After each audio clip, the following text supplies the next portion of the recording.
Daryl Yap, natapos na ang pelikula.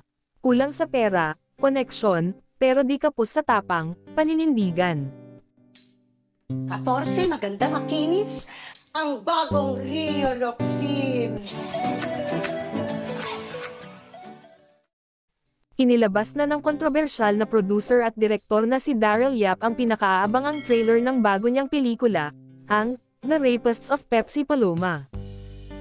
Masayang ibinalita ni Daryl Yap na natapos na nila ang kabuuan ng kanyang controversial film na The Rapists of Pepsi Paloma.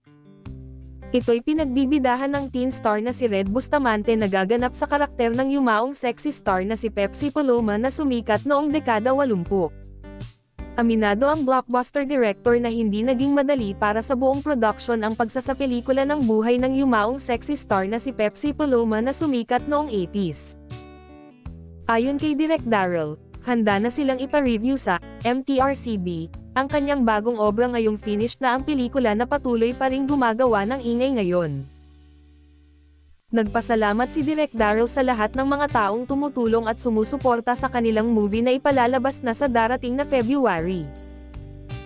Bagamat naging masalimuot ang paggawa ng pelikula, kasama na ang pag-pull out ng mga distributors, pagbawi ng permiso para sa mga awit na gagamitin, pagharap sa mga reklamo at marami pang iba. Natapos namin ang bahagi ng announcement ni Direk Daryl. Patuloy pa niya, maraming salamat sa mga masikerong tumulong upang magkaroon ng all-original soundtrack ang #TROPP, hindi ko ito makakalimutan.